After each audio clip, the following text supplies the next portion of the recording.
১৯৩০ দশকের একটি নাম যা ইতিহাসকে চিরতরে বদলে দিয়েছিল। বলছি অ্যাডলফ হিটলারের কথা। অনেকের চোখে তিনি হিরো, আবার অনেকের চোখে তিনি ভিলেন। কিভাবে একজন সামান্য চিত্রশিল্পী হয়ে উঠলেন বিশ্বের অন্যতম বিতর্কিত এক নায়ক? রহস্যচক্রের এই পর্বে আজ আমরা জানব হিটলার হয়ে গড়ে ওঠা, তার ইহুদিদের প্রতি বিদ্বেষ, উত্থান পতন ও শেষ পরিণতি সম্পর্কে। আসুন এই সম্পর্কে জেনে আসা যাক।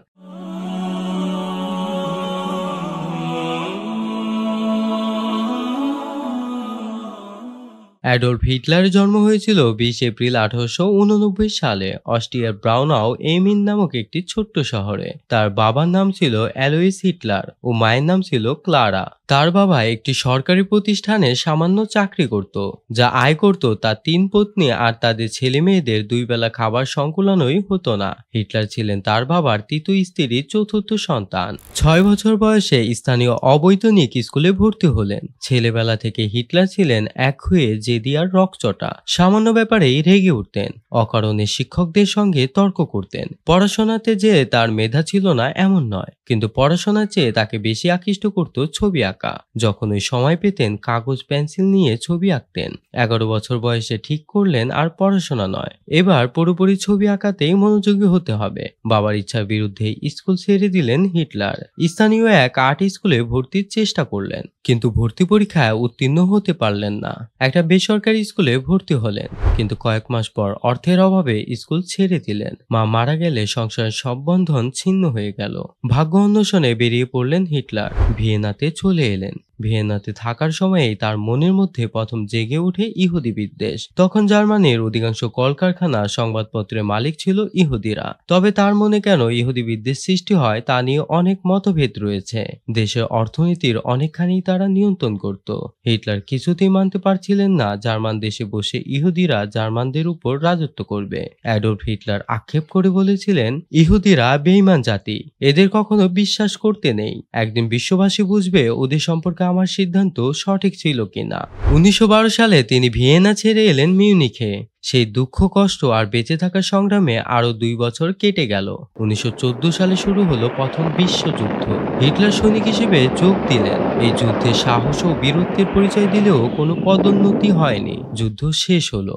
দেশ জুড়ে দেখা দিল হাহাকার আর বিশৃঙ্খলা। তার মধ্যে মাথাচাড়া দিয়ে উঠল বিভিন্ন বিপ্লবী দল ও বিভিন্ন রাজনৈতিক দল। এদের উপর গোয়েন্দাগিরি করার জন্য হিটলারকে নিয়োগ করলেন কর্তৃপক্ষ।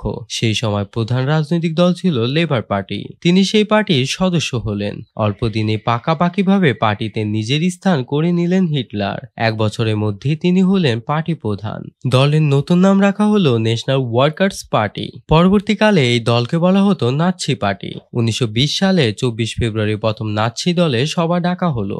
এতেই হিটলার প্রকাশ করলেন তার ২৫ দফা দাবি। এরপর হিটলার প্রকাশ করলেন স্বস্তিকা চিহ্নযুক্ত দলের পতাকা। ক্রমশই নাৎসি দলের জনপ্রিয়তা বাড়তে থাকে। ৩ বছরের মধ্যেই দলের সদস্য হলো প্রায় ৫,৬০০, এবং এটি জার্মান রাজনীতিতে এক গুরুত্বপূর্ণ ভূমিকা পালন করলো। হিটলার চেয়েছিলেন মিউনিকে অন্য কোনো রাজনৈতিক দলের অস্তিত্ব যেন না থাকে। এই সময় তার পরিকল্পিত এক রাজনৈতিক ষড়যন্ত্র ব্যর্থ হলো। পুলিশের হাতে ধরা পড়লেন তিনি। তাকে ১ বছরের জন্য ল্যান্ডসবার্গের পুরনো দুর্গে বন্দী করে রাখা হলো। জেল থেকে মুক্তি পেয়ে আবার রাজনৈতিক ষড়যন্ত্রের কাজে ঝাঁপিয়ে পড়লেন। তার স্পষ্ট মতবাদ, বলিষ্ঠ বক্তব্য জার্মানদের আকৃষ্ট করলো। Unter Deutschland und wir müssen fest zusammenstehen für dieses Deutschland. দলে দলে যুবকরা তার দলের সদস্য হতে আরম্ভ করলো।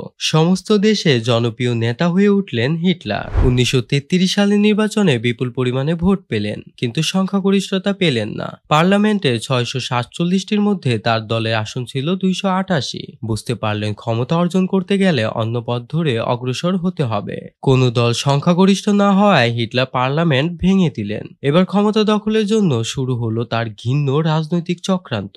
অল্প দিনের মধ্যে বিরোধী পক্ষকে প্রায় নিশ্চিহ্ন করে দিয়ে হিটলার শুধুমাত্র নাৎসি দলের নয়, বরং সমগ্র জার্মানির একচ্ছত্র নিয়ন্তা হয়ে ওঠেন। হিটলারের এই উত্থানের পেছনে গুরুত্বপূর্ণ ভূমিকা গ্রহণ করেছিল ইহুদিদের বিরুদ্ধে তার প্রচার। ১৯৩৫ সালে নতুন আইন চালু করলেন হিটলার। তাতে দেশের নাগরিকদের ২টি ভাগে ভাগ করা হলো, জেন্টিল আর জু।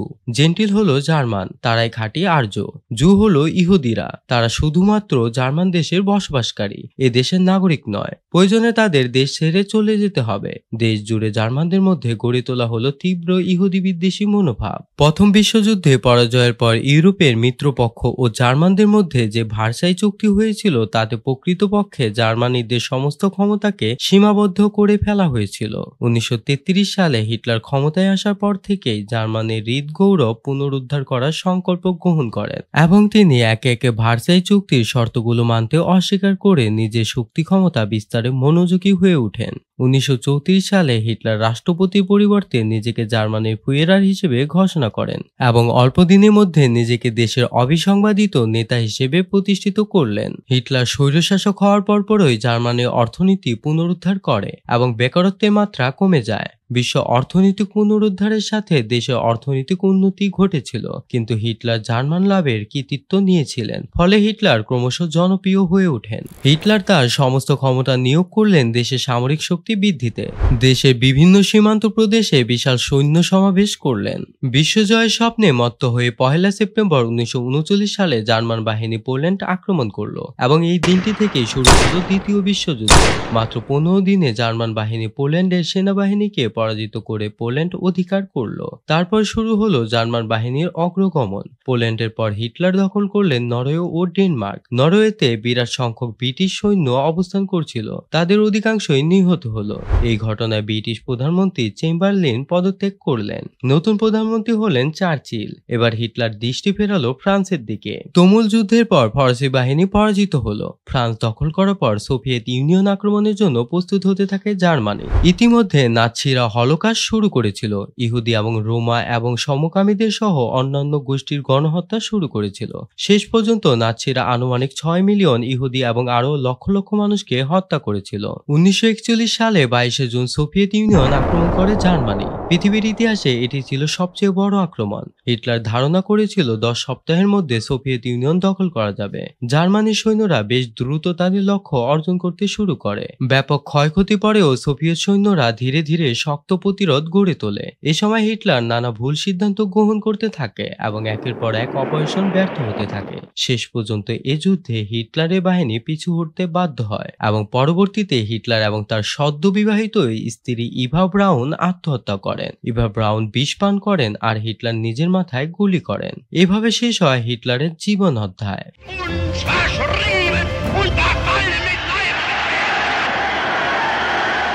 হিটলারের জীবন থেকে আমরা শিখি চরম ক্ষমতা, জাতিগত বিদ্বেষ এবং একনায়কতন্ত্র কতটা ধ্বংসাত্মক হতে পারে। তার শাসন গোটা বিশ্বকে এক ভয়াবহ যুদ্ধের দিকে ঠেলে দিয়েছিল। তার পতনের মাধ্যমে প্রমাণিত হয় যে ঘৃণার রাজনীতি কখনোই স্থায়ী হতে পারে না। ভিডিওটি ভালো লাগলে চ্যানেলটিকে সাবস্ক্রাইব করে রহস্য চক্রের সঙ্গেই থাকুন। রহস্য জগতে আমরা আবার ফিরে আসবো নতুন কোনো অজানা কাহিনী নিয়ে। ধন্যবাদ।